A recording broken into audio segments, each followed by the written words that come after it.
नमस्कार, सी न्यूज़ भारत देख रहे हैं आप। मैं हूं अखिलेश पांडे। वक्त हो चुका है न्यूज़ बुलेटिन का। इस बुलेटिन में हम जानेंगे कि कहां सपा नेता स्वामी प्रसाद मौर्य ने दिल्ली के सीएम अरविंद केजरीवाल को कहा कि उन्हें भारतीय संविधान का ज्ञान नहीं।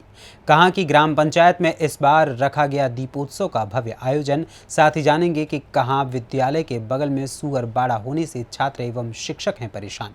और भी ऐसी तमाम खबरों पर आई विस्तार से करते हैं चर्चा।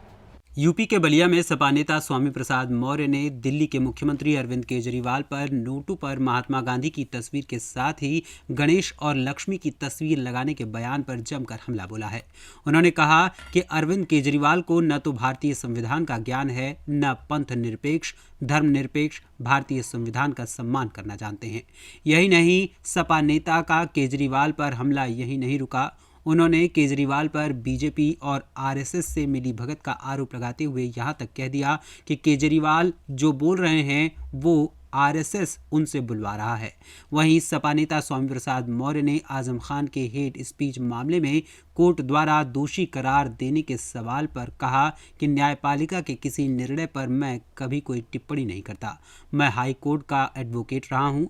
न्यायपालिका का निर्णय सर्वोपरि है। उसका जो भी निर्णय आता है हम उसका सम्मान करते हैं। नोट पे लक्ष्मी जी और गणेश जी का तस्वीर छापने को सलाह दिया है, इसको आप कैसे देखते हो और क्या कहना चाहेंगे? अब उनको सद्बुद्धि आए।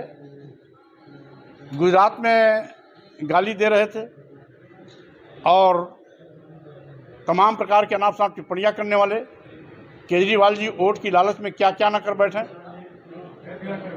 और शायद जिस तरीके से उन्होंने विशेष रूप से दो मूर्ति स्थापित करने की बात की है, हम समझते हैं ना उनको भारतीय संविधान का ज्ञान है, ना पंथ निरपेक्ष धर्मनिरपेक्ष भारतीय संविधान का सम्मान करना जानते हैं। और एक ही नहीं, 34 करोड़ देवी देवता हैं। अगर 2 देवी देवता को बैठाएंगे तो शेष जो 34 करोड़ देवी देवता वो क्या करेंगे? वो किस नोट पे बैठेंगे? वो किस कृषि में बैठेंगे? यहाँ बौद्ध भी हैं, जैन भी हैं, सिख भी हैं, ईसाई भी हैं, मुस्लिम इस्लाम भी हैं। उनके धर्मगुरुओं को क्या होगा? वो जिसको जो उन्हें मानते हैं, जो जिनको वो मानते हैं, उनका क्या होगा? इसलिए इस ओछी राजनीति के लिए मैं उनके इस कृत्य की निंदा करता हूँ। ये बयान साफ स्पष्ट कर दिया कि केजरीवाल जी भारतीय जनता पार्टी और आरएसएस का मिली भगत है। केजरीवाल जी वही बोल रहे हैं जो आरएसएस बुलवा रही है। जी मंत्री जी, देखा गया कि आज रामपुर के एमपी एमएलए कोर्ट ने आजम खान को दोषी करार दिया है। 2019 में मोदी और योगी और डीएम के खिलाफ आजम खान पर अमर्यादित भाषा का प्रयोग किया गया था, जिसको लेकर आज एमपी एमएलए कोर्ट ने उनको दोषी करार दिया है और कुछ ही समय उनको सजा भी सुनाने वाली है। क्या कहना चाहेंगे? देखिए, माननीय न्यायपालिका के किसी भी निर्णय पर मैं कभी कोई कमेंट नहीं करता हूँ। मैं हाई कोर्ट का एडवोकेट रहा हूँ, तो न्यायपालिका का सम्मान सर्वोपरि होता है। जो भी उसका निर्णय आता है हम उसका सम्मान करते हैं। बलिया से सी न्यूज़ संवाददाता आनंद दुबे की रिपोर्ट। भागलपुर जोगसर थाना क्षेत्र के शारदा टॉकीज के पास काली पूजा विसर्जन शोभा यात्रा के दौरान बैलून भरने वाले सिलेंडर में ब्लास्ट हो गया, जिसमें बैलून में गैस भरने वाले व्यक्ति की घटनास्थल पर ही मौत हो गई। वहीं ब्लास्ट के दौरान 2 लोग घायल हो गए। वहीं ब्लास्ट होते ही शोभा यात्रा में जा रहे लोगों के बीच भगदड़ मच गई और कई लोगों को हल्की चोटें आई हैं। वहीं घायल लोगों को इलाज के लिए जवाहरलाल नेहरू चिकित्सालय भेज दिया गया है, जहां दोनों की स्थिति नाजुक बताई जा रही है। घटना के बाद मौके पर पहुंची पुलिस ने मामले की छानबीन शुरू कर दी है। क्या बोले? हम उधर से आ रहे थे और ये आदमी जो है यहाँ पे बैलून बेच रहा था। इसका यहाँ पे 3 बच्चा था और ये जो जब बैलून हम लोग उधर से आ रहे थे, अचानक ये ब्लास्ट किया। यहाँ पे बहुत सारे लोग थे, सब एकदम एक दूसरे पे ऊपर गिरने लगा। और जब हम यहाँ पे पहुँचे, देखिए हमको भी यहाँ पे ब्लड लगा है पूरा यहाँ पे। और अचानक देखे थी पूरा एकदम ब्लास्ट किया, इनका खोपड़ी उड़ गया, आधा हाथ वहाँ पे फेंका हुआ था, फिर वहाँ पे रोड पे गिरा हुआ था। हाँ, घायल 2 है, एक छोटा बच्चा है, लगभग 8 साल 9 साल का बच्चा है। वो इसका यहाँ से पूरा हाथ उड़ गया है। हाँ? बैलून बेचने वाला का नहीं, इसी का बच्चा था। हाँ, इसी का कोई बड़का भाई का बच्चा था और वो अभी थाना गाड़ी प्रशासन गाड़ी आए उस पर बैठा के लेके गए। भागलपुर से सी न्यूज़ संवाददाता राहुल कुमार सिंह की रिपोर्ट। गोंडा जनपद के अंतर्गत बरौली में दीपोत्सव का दिव्य आयोजन किया गया, जिसमें 5100 दीप प्रज्वलित कर मां लक्ष्मी के चरणों में समर्पित किया गया। आपको बता दें कि ये आयोजन श्री रामलीला कमेटी के अध्यक्ष पंकज सिंह और उनके साथियों के प्रयास से किया गया, जिसमें गांव के हजारों लोग शामिल हुए और पूरे गांव के लोग हर्षित होकर 5100 दीपों को सभी लोगों ने मिलकर जलाया। अगली बार 11,000 दीप जलाने का आश्वासन दिया गया।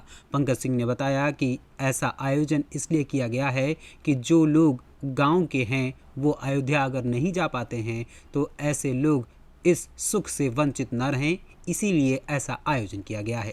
और किस व्यवस्था में आप ये सुंदर कार्य कर रहे हैं? पंकज सिंह, मैं रामलीला कमेटी समिति के अध्यक्ष हूँ और बरौली ग्राम सभा में मैं रहता हूँ और इसलिए हम लोग ये दीप उत्सव कर रहे हैं कि अयोध्या के तर्ज पे कुछ लोग हमारे भाई अयोध्या नहीं पहुँच पाते हैं और युवाओं का खासकर इकट्ठा होना ये बहुत ज़रूरी है। जो हम यहाँ करेंगे तो हमारे सारे भाई वहाँ नहीं जा पाते हैं, इसलिए यहाँ पे हम लोग ये दीपोत्सव मना रहे हैं और जो नहीं जा पाते हैं उनके लिए ये दीपोत्सव मनाया जाता है। और दीपोत्सव मनाने का मतलब है कि हम हिंदू इकट्ठा होंगे तो हमारे लिए बहुत गौरव की बात है।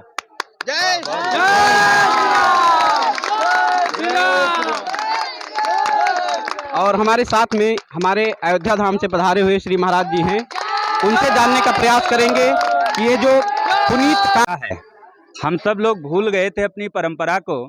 इस जोगी वीर बाबा मंदिर में मुझे वो समय याद है जब यहाँ लोग कूड़ा फेंकते थे, यहाँ कोई आना नहीं चाहता था, लेकिन मैं बहुत बहुत मंगल कामना इस बरौली ग्राम सभा के लोगों को देता हूँ और विशेष रूप से आदरणीय श्री पंकज सिंह को देता हूँ कि इस स्वच्छ वातावरण को तैयार करके आज हजारों युवाओं जो देख रहे होंगे हंसते मुस्कुराते हुए बाल गोपाल जो हमारे सामने दिखाई दे रहे हैं, कहीं ना कहीं ये पंकज सिंह का देन है और ये भव्य और दिव्य दीपोत्सव मनाया जा रहा है। अयोध्या जैसे आज बरौली ग्राम सभा को सजाया गया है, इससे बड़ी बात और क्या हो सकती है।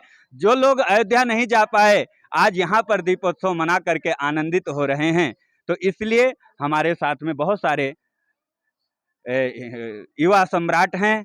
मैं सबको बधाई देता हूं, मंगल कामना देता हूं। हमारे सामने भैया सज्जन जी हैं और पंकज सिंह की जितनी बड़ी टीम है, मैं सबको बधाई देता हूं और पूरे देशवासियों को बधाई देता हूं। इस बार जो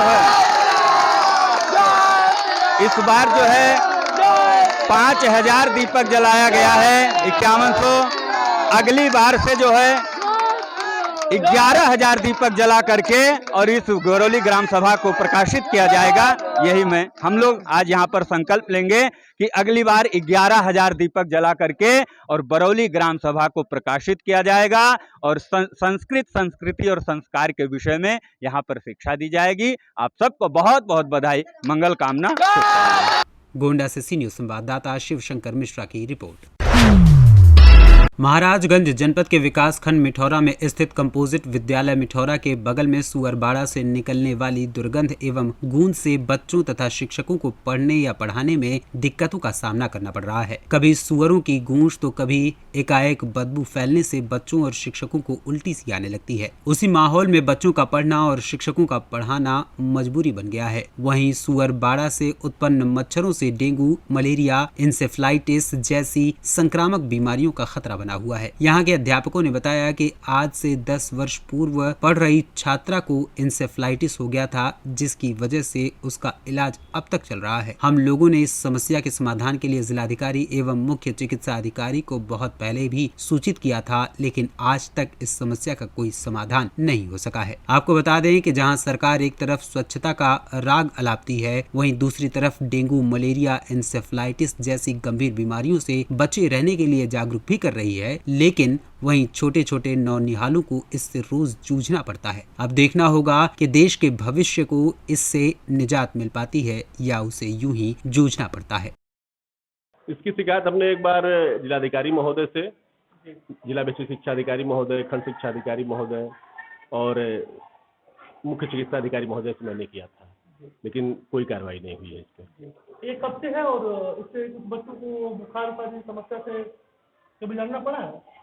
सुअरबाड़ा तो मैं 2009 से सर्विस कर रहा हूँ परिषद में, तब से मैं देख रहा हूँ सुअरबाड़ा यहाँ पर है। और हमारे विद्यालय के ही स्टाफ शिक्षा मित्र है कमरुज्जमा जी, उनकी लड़की को इंसेफ्लाइटिस हो गया था और तभी से लगातार उसकी दवा चल रही है। बच्ची अभी भी मानसिक रूप से कभी कभी डिस्टर्ब हो जाती है। जी, हम लोगों को भी बहुत समस्या होती है विद्यालय में बैठने पर। कभी कभी तो ये सब यहीं पे सुअर काटते हैं और उनकी आवाज़ आती है बहुत जोर जोर से, बड़ा ही विभक्त माहौल हो जाता पढ़ाने में है। आप लोगों को समस्या होती होगी? बहुत समस्या होती है। 2012 में हुई 3-4 मच्छर काटने से हाँ, तो पूरा तो डिस्टर्ब से क्या मामला था उसको? उसके स्टार्टिस हो गया था। उसको ला के हम दवा किया एक मेडिकल कॉलेज, जी लगातार 6 महीने दवा चलता रहा और आज भी दवा चल रहा है उसका। जी अभी तो कुछ अभी जांच करवाए हैं अपने स्वास्थ्य के पास, वो कहे हैं कि मतलब इसका जो बुखार हुआ था जापानी बुखार, अभी इसके अंदर असर है। अभी तो यह जो दवा है किस तरह से चल रहा है? जो है बात सब चल रहा है, अच्छा, अभी तक दवा चल रहा है? अभी चल रहा है दवा उसका। तो महाराजगंज से सी न्यूज़ संवाददाता आशुतोष की रिपोर्ट। फिलहाल के लिए इस न्यूज़ बुलेटिन में इतना ही। देश दुनिया की तमाम खबरों के लिए देखते रहें सी न्यूज़ भारत। हर खबर आपके साथ, आपके हाथ।